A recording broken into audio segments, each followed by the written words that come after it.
गरीब दर्जी माँ की 5 बेटियों की फूलों की साड़ी। रेखा अपनी 5 बेटियों के साथ रहती थी। उसका पति रामलाल उसे बहुत समय पहले ही छोड़कर जा चुका था। पति के जाने के बाद रेखा ने सिलाई के काम को जरिया बनाकर अपनी बच्चियों को पढ़ाया लिखाया और खूब अच्छे से उनकी परवरिश की। अब 5 ही बेटियां जवान हो चुकी थीं। माँ, देखो ये वाली ड्रेस कितनी सुंदर लग रही है। दिखा तो जरा।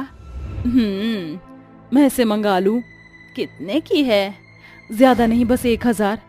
हे भगवान, इस ड्रेस में ऐसा क्या है जो ये इतनी ज्यादा महंगी है? इसे तो मैं घर पर भी सिल दूंगी। जाइए, मुझे आपके हाथों से बनी ड्रेस नहीं पहननी है। मेरे सारे दोस्त मेरा मजाक बनाते हैं, कहते हैं कि तू अपनी माँ के हाथों से बने कपड़े पहनती है। मैं अब और ऐसे घर के सिले कपड़े नहीं पहनूंगी। और अगर आपको इस ड्रेस को नहीं मंगाना है तो साफ साफ बोल दीजिए, समझी? रावी इस तरह अपनी माँ को ही अलपल बकती हुई चली गई। हे भगवान, इस लड़की का गुस्सा। वैसे माँ, दीदी सही ही तो कह रही हैं, सभी महंगे और रेडीमेड कपड़े ही पहनते हैं और एक आप हो, चीथड़ों में से ही हमारा काम चलवा देती हो। रेखा अपनी बेटी की बात पर कुछ बोल नहीं पाई, लेकिन उसके मन को अंदर ही अंदर बहुत ठेस पहुंची थी। उसकी 5 ही बेटियों में एटीट्यूड भरा पड़ा था। हे भगवान, मैं क्या करूं? मेरी बच्चियों, जितना मुझसे हो सकता है मैं करती हूँ। मैं अकेले ही तुम्हारी सारी ख्वाहिशों को कैसे पूरा करूं?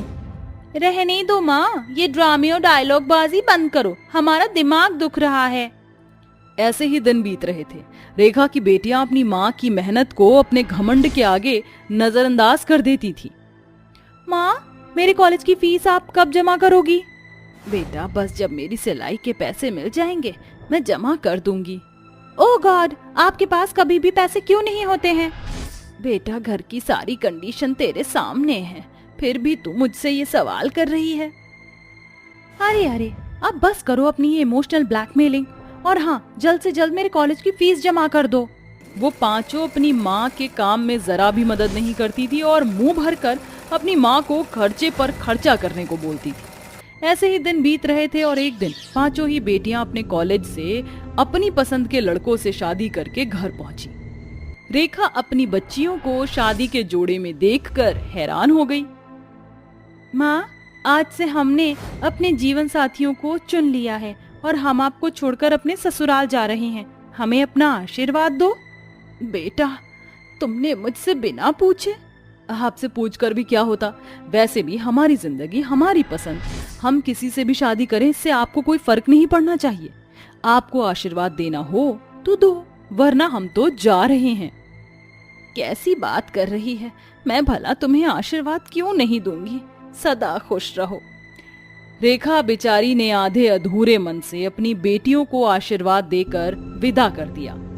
5 बेटियां अपने ससुराल आ गईं और रेखा अपना सिलाई का काम जारी रखकर ही अपना गुजारा करने लगी। सुनिए जी, आज तो मेरा मन मूवी देखने का कर रहा है। ऐसा क्या? तो चलो चलते हैं। वैसे कौन सी मूवी देखोगी आप? ओहो, आप चलिए कोई भी बढ़िया सी मूवी दिखा दीजिए।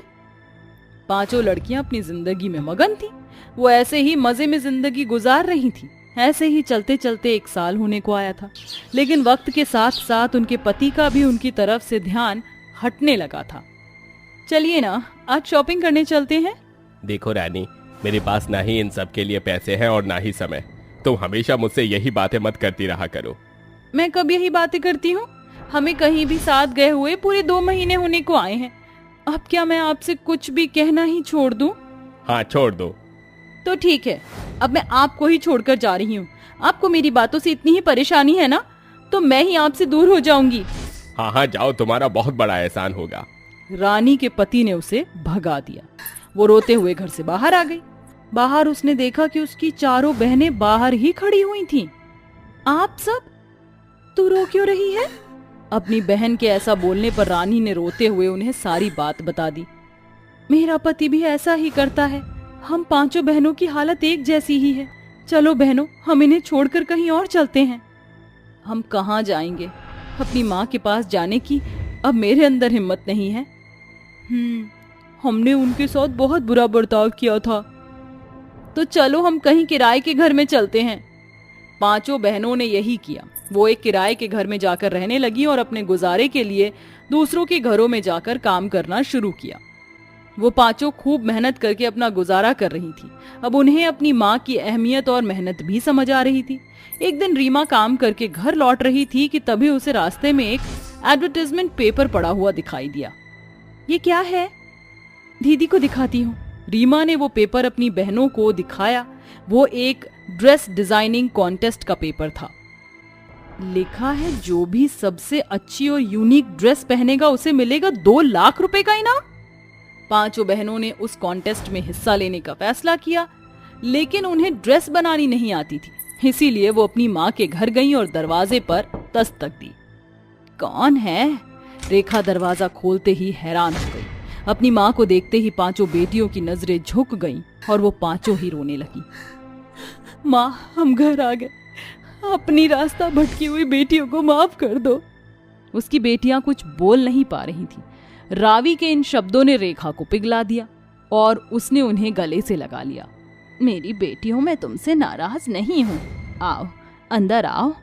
तुम्हारी माँ हमेशा तुम्हारे साथ है। पांचों बेटियां अंदर चली गईं और अपनी माँ को अपने पतियों के बारे में सब कुछ बता दिया। इस घर में आज भी बहुत सुकून है।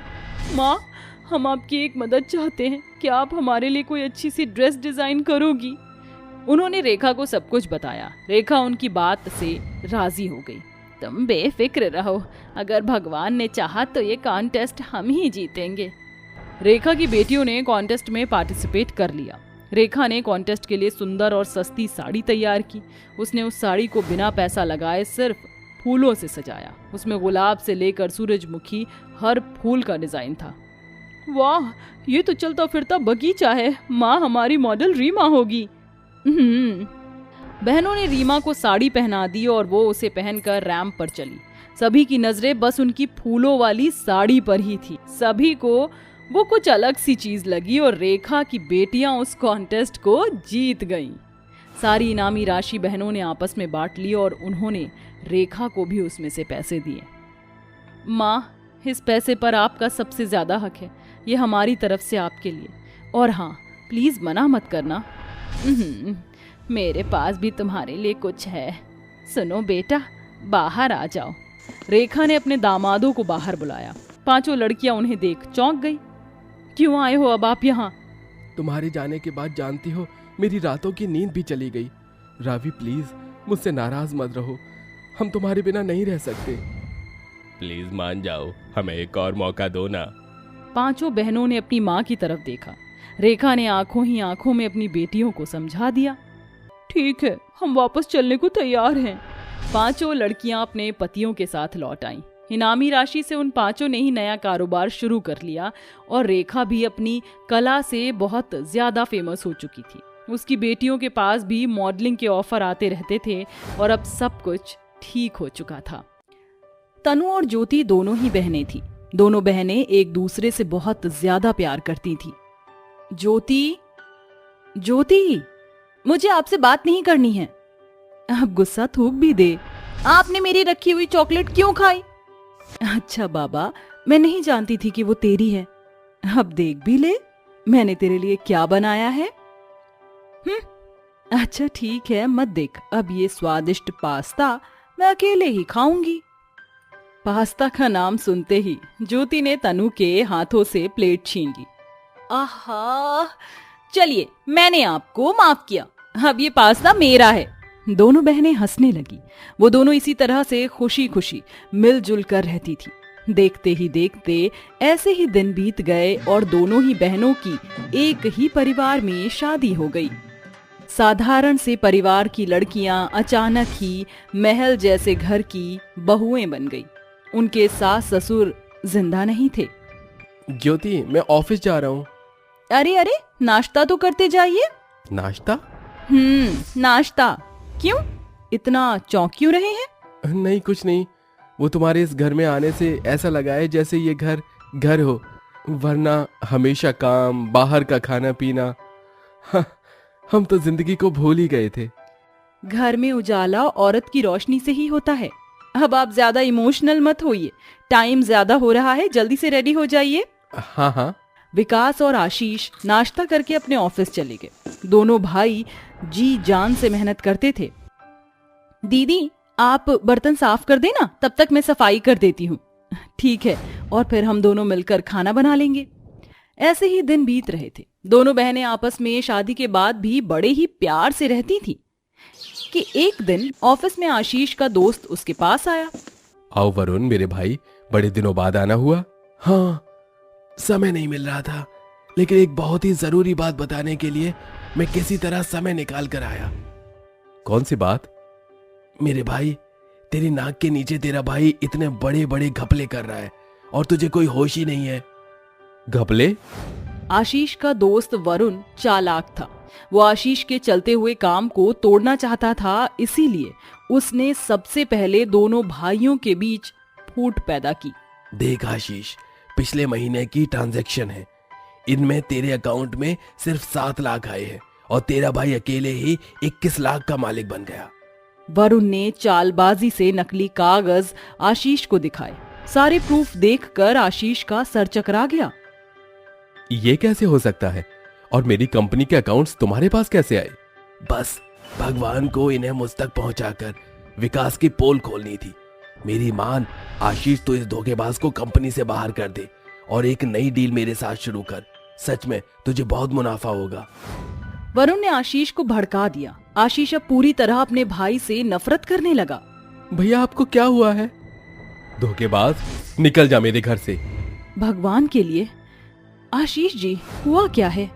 आपको सजा देनी है तो अपने भाई को दीजिए, लेकिन इस तरह से मेरी बहन को भी घर से मत निकालिए। तुम्हें बहन की पड़ी है? जरा ये देखो। आशीष ने वरुण के दिए डॉक्यूमेंट्स को तनु को दिया।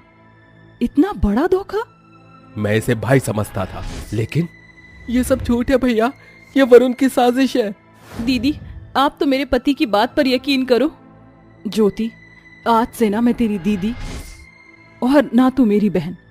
अपने पति के साथ दफा हो, धोखेबाज। दोनों पति पत्नी तुम इतने लालची हो। मुझे अपने पति के सामने तुझे बहन बोलते हुए शर्म आ रही है। निकल यहाँ से। तनु और आशीष ने अपने अपने भाई बहन को घर से निकाल दिया। ज्योति और विकास के पास कोई ठिकाना नहीं था, इसीलिए वो एक छोटी सी झोपड़ी में चले गए और वहीं अपना गुजारा करने लगे। उन्हें घर छोड़कर आए लगभग 1 महीना होने को आया था। अपना घर खर्च चलाने के लिए विकास मजदूरी और ज्योति दूसरे लोगों के घर घर जाकर काम किया करती थी। विकास जी तो चले गए, मैं भी जल्दी से काम पर चली जाती हूँ। ज्योति एक बड़े घर में सफाई करने जाती थी। एक तरफ एक बहन ऐसी जिंदगी बिता रही थी तो वहीं दूसरी तरफ सीईओ साहब, हम क्या करें? आइए डायरेक्टर जी, आपका जो मन करे वो कीजिए। तो ठीक है, आज मेरा कंपनी के मालिक के साथ कैंडल लाइट डिनर करने का मन है। जो हो। तनु एकदम रानियों की तरह थी। एक तरफ एक अमीर बहन की नौकरी थी जिसमें जब मन करे काम और जब मन करे मस्ती, और एक तरफ थी गरीब की नौकरी जिसे अपने घर के कामों को निपटाकर दूसरे के घरों में भी काम के लिए जाना पड़ता था और बदले में सिर्फ लोगों के ताने ही मिलते थे। अरे ज्योति, हाथों में दम नहीं है क्या? यहाँ अच्छे से साफ कर। जी। इसी तरह से दिन बीत रहे थे। एक तरफ जहाँ काम कर करके ज्योति की हड्डियां निकल आई थी, वहीं दूसरी तरफ तनु प्रेग्नेंट हो चुकी थी। आशीष जी, अपनी मिसेस का अच्छे से ख्याल रखना और इनसे ज्यादा काम मत करवाना। बहुत जल्द आप बाप बनने वाले हैं। सच? अरे मैं बहुत खुश हूँ। सुना तुमने डायरेक्टर साहब? अब तुम्हें कोई भी काम करने की जरूरत नहीं है। अब तुम सिर्फ घर में रहकर आराम करना। हाँ? तनु अपनी प्रेगनेंसी में कुछ नहीं कर रही थी। सारे घर के काम भी ऐसे ही पड़े हुए थे, तो उसने एक काम वाली रखने को सोचा और इस बारे में अपनी सहेली मीरा से बात की, जो वरुण की पत्नी थी। Congratulations Tanu, I am really happy for you dear. Thanks. तुम्हें काम वाली चाहिए? मेरे घर एक काम वाली आती है, बेचारी बड़ी सीधी सी है, मैं उसे ही तुम्हारा एड्रेस दे दूंगी। बड़ी मेहरबानी होगी। अरे नहीं नहीं, ठीक है, तो वो कल से आ जाएगी। अगली सुबह ज्योति अपनी बहन के घर काम करने पहुंच गई। तो तुम क्या हुआ मालकिन? तनु अपनी बहन को ऐसी हालत में देख हैरान हो गई। तू यहाँ? मैं यहाँ काम करने आई हूँ। मुझे पैसे की जरूरत है और आपको काम वाली की। प्लीज मुझे रख लो मालकिन। अपनी बहन की कमजोरी और हालत को देख तनु की आंखें भर आईं, लेकिन नफरत उन दोनों के बीच आ रही थी। अभी तनु अपनी बहन को देख ही रही थी कि तभी उसके पास आशीष का फोन आया। हेलो।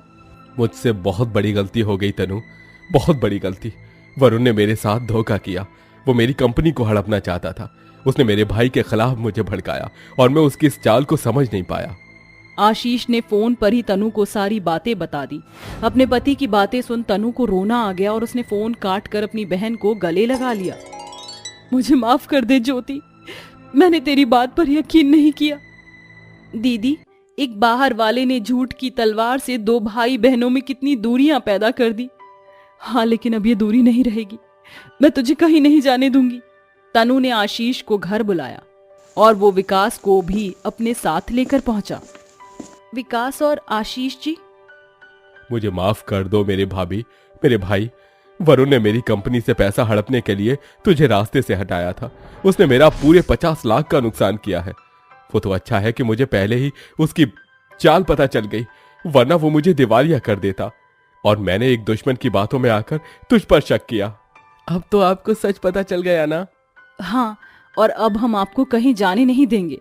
उस दिन फिर से बिखरा हुआ परिवार जुड़ गया। तनु और आशीष ने मीरा और वरुण से सारे रिश्ते खत्म कर दिए और दोनों भाइयों ने फिर से मिलजुल कर काम शुरू किया और सभी खुशी खुशी रहने लगे।